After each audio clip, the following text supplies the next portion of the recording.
Good evening, everyone. Welcome to another edition of Hardcore Challenge Live. I am the commish, Ben Klein, and this is our Week 12 update edition.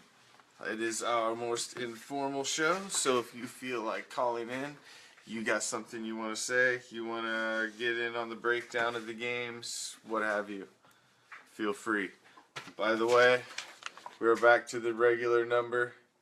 I got our technical difficulties taken care of. I got a new phone to replace the one that got broken. So here you go. We're back to the old call-in number. So scratch the other one that you had.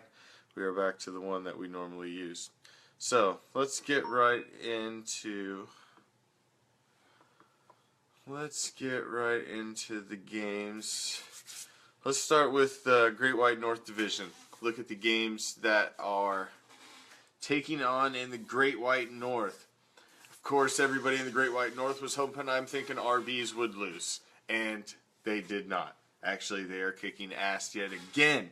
And they need to carry a 170, it was like 170.3 point average over the next 3 games to break the Hardcore Challenge regular season scoring record.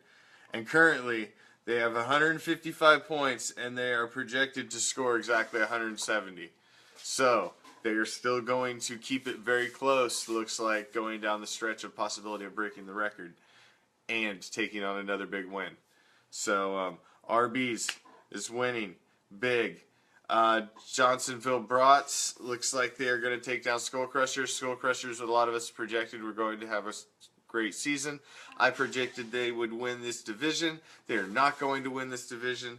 They are not going to make the playoffs. It looks like their season is basically done as Johnsonville Brats is handing them the loss. That is going to move. That is going to move most likely if everything continues as projected. I'm thinking RBs to 9-2-1. That would move Johnsonville Brats to 7-5. Obviously, mathematically, with only 2 regular season games left, that would mean the win this week. I'm thinking RBs would clinch the Great White North Division, and they would clinch the division championship this week with their win once it becomes a final. So there you have it. I'm thinking RBs, Great White North Division champion. So awesome. Possum. So there you go. So in the Great White North. Now, Johnsonville Brats, by moving to 7-5, and with what's going on down in the Dirty South, let's just talk down there because that is the wild card. That is what's going on with the wild card because you've got the 3-way tie down there with They See Me Rollin', Beaver Street Roar, and Renegade Misfits. Currently, it looks like They See Me Rollin' is going to win. Beaver Street Roar is looking very close. If Demarius Thomas continues to go slow the way he has been in the first half, Beaver Street Roar may win this game. Now, Renegade Misfits, I look like the Big Mac attack's going to take down Renegade Misfits, the hottest team in the league. It's going to take them down and really hurt their playoff run to win the division.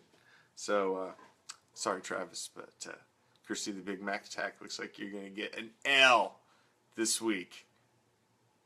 And because Big Mac attack does not want to have a losing record. I want 7-7. I'll be happy with that. And I can do it, man. I got a couple weak ones down the way. All right. That's enough of this possum talk on my comments. It's only football related. So unless that possum is out back playing football, then you need to videotape that shit because we're going to make some money. All right.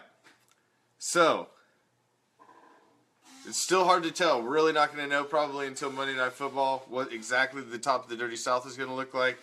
But if a couple of those wild card guys look like they're going to slide, which looks like that's what's going to happen with possibility of Renegade Misfits, then Johnsonville Brats is not necessarily out of the conversation for the last wild card spot, and they are still completely alive. So those two divisions are really intertwined, and there's not going to be a clear division champion probably crowned in the Dirty South until the final week. But as I said earlier, Arby's has clinched the Great White North Division crown. Now in the Elite East, it is still anybody's game as Cheesehead is winning big. Pale Horseman is getting stomped again. The slide continues. They're possibly not even going to make the playoffs. As Pale Horseman has now, who started out 5-0, was once number 1 on the power ranking, the hottest team in the league, 5-0, is now skidding to 6-6 as Bison Broncos is winning their 5th straight, moving up to 7-5.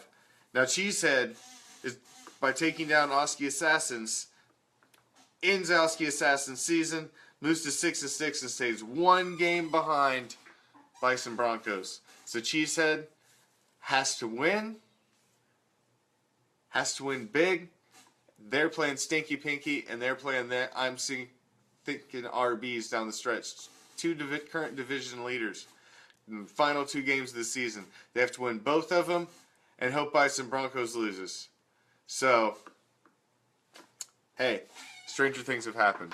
So that's what you got going on in the Elite East. Now the Wild West is still anybody's game, as Stinky Pinky and Tame Terrors are both going to take W's this week. That means Stinky Pinky's going to go to 7-4-1. Tame Terrors is going to go to 7-5. And there's only going to be a half game separating the two still. Stinky Pinky will remain the division leader by half a game. So it is getting really, really tight. Really tight with only 2 weeks left. A lot of these games are going to be decided in the second half of today. A lot of them are going to be decided tomorrow night.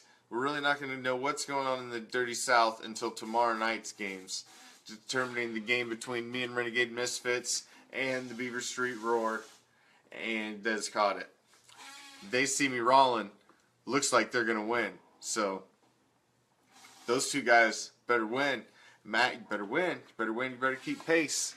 Although you're looking in a better position than Renegade Misfits is, because they're trailing.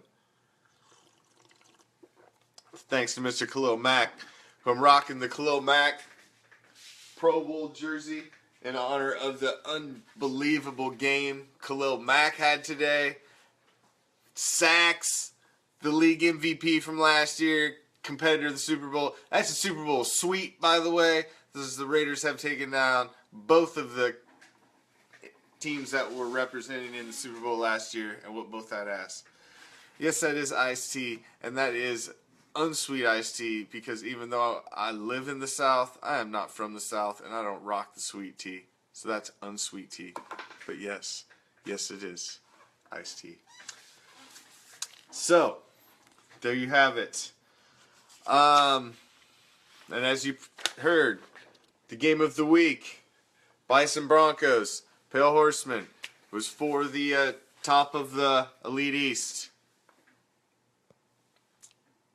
It's over. Looks like Pale Horseman's got bounced finally from the top. They held it all the way. And as I predicted, they caught a beat down. Pretty bad. Pretty bad. So, obviously everybody's watching the big game. Battle of the second places. Trying to chase the Raiders right now in the AFC West as the Raiders laid it down today. Derek Carr goes out, leaves the game with his right pinky hanging off his hand. They go in, he put his freaking, I don't know what the hell they did, but he comes out with this freaking bionic hand, all freaking black and silver with like silver lines up the palm and shit. I don't, man, every kid in the West Coast is gonna want a freaking glove like that. My son's probably gonna want a glove like that. The Derek Carr bionic hand freaking glove. So I don't know what inside that glove had that held his pinky intact back to his hand, but that was unbelievable. And then Khalil Mack to finish it with the sack on Cam Newton on the final play of the game. Man, that was amazing. Amazing game. 9-2, suckers. 9-2. We got to recognize we're for real. We're back. So, there you have it. We've, like I said, some of the divisions are decided, some are not, but they're all looking really, really close. Really close. So we've got the second half of tonight's game. We've got tomorrow night's game. And then I will see you guys Tuesday night. We'll break down the final 2 weeks, what just happened in this last weekend. And then the final 2 weeks, looking down the stretch at our playoff run. See who's still alive, who has a chance and if your season's freaking over or not. It is week 12. We are knee deep in it. Week 13's right around the corner, followed by week 14, and then it's the hardcore challenge postseason. Playoff suckers. Only 6 of you are going to make it. Who's it going to be? It is looking tight.